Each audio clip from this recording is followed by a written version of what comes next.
Hi friends, welcome back to HM home foods. ఈరోజు మన ఛానల్లో వీడియో వచ్చేసి మటన్ కర్రీ టేస్టీగా అలాగే ఫాస్ట్గా ఎలా తయారు చేసుకోవాలో చూద్దాం.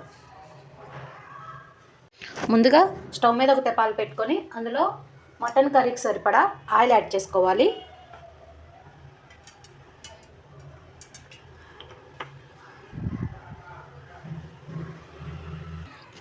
ఆయిల్ హీట్ అయింది కదా, ఇప్పుడు ఇందులో కట్ చేసి పెట్టుకున్న ఆనియన్స్ని పచ్చిమిరపకాయలు యాడ్ చేసుకోవాలి. ఇప్పుడు కలుపుతూ వేయించుకోవాలి. ఆనియన్స్ బాగా వేగిపోయాయి కదా, ఇప్పుడు ఇందులో ఒక చిటికెడు పసుపు యాడ్ చేసుకోవాలి. ఇప్పుడు ఇందులో ఒక స్పూన్ అల్లం వెల్లుల్లి పేస్ట్ యాడ్ చేసుకోవాలి. అల్లం వెల్లుల్లి పచ్చివాసన పోయే వరకు బాగా వేయించుకోవాలి. ఇప్పుడు అల్లం వెల్లుల్లి పేస్ట్ బాగా వేగిపోయింది కదా, ఇప్పుడు ఇందులో కడిగి శుభ్రం చేసుకున్న 1/2 కిలో మటన్ యాడ్ చేసుకోవాలి. బాగా కలుపుకోవాలి.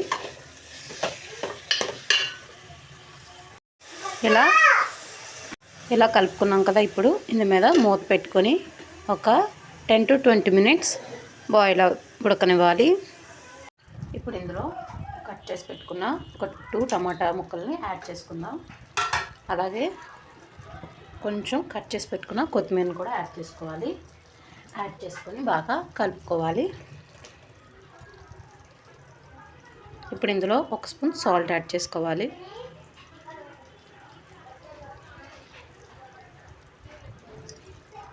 మూత పెట్టుకొని వేయించుకోవాలి.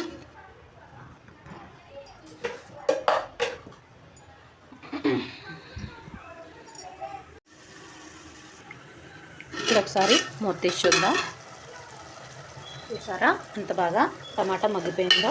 ఇప్పుడు ఇందులో కారం యాడ్ చేసుకోవాలి. 2 స్పూన్స్ ఆఫ్ కారం కొంచెం ఎక్కువే పడుతుంది నాన్ వెజ్ కర్రీలోకి. మేము కొంచెం కారం ఎక్కువే తింటాం ఫ్రెండ్స్, మీరు చూసుకొని వేసుకోండి. ఇప్పుడు వీటిని బాగా కలుపుకుందాం. ఇప్పుడు చూసారా ఎంత బాగుందో. ఇప్పుడు ఒక 5 నిమిషాలు మూత పెట్టుకొని ఉడికించుకుందాం. అప్పుడే మసాలాలు మటన్కి బాగా పడతాయి. ఇప్పుడు చూద్దాం.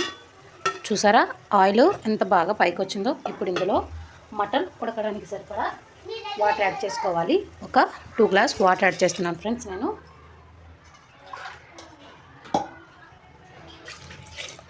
ఇప్పుడు బాగా కలుపుకొని ఈ వాటర్ అంతా దగ్గర పడే వరకు మూత పెట్టుకొని ఉడికించుకోవాలి. మటను త్వరగా ఉడకాలంటే ఇది తెలుసు కదా అందరికీ, చెక్క తాంబూలంలో ఇస్తారు కదా, ఈ చెక్కని కొంచెం పొడిలా చేసుకొని మటన్లో యాడ్ చేసుకుంటే చాలా త్వరగా ఉడికిపోతుంది. ఇలా ముక్కలుగా చేసుకొని ఇందులో యాడ్ చేసుకోవాలి.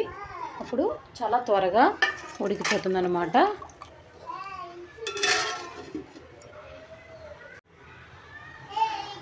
చూసారా ఎంత బాగా ఉడుకుతుందో. ఇంకా కొంచెం దగ్గర పడాలి, అప్పుడు చూద్దాం.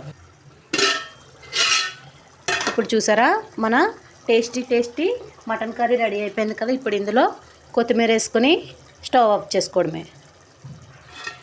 అంతే ఫ్రెండ్స్, ఎంతో టేస్టీ అయినా అలాగే చాలా త్వరగా అయిపోయే మటన్ కర్రీ రెడీ అయిపోయింది ఫ్రెండ్స్. నా వీడియో మీకు నచ్చితే like, share, comment, subscribe. Thanks for watching.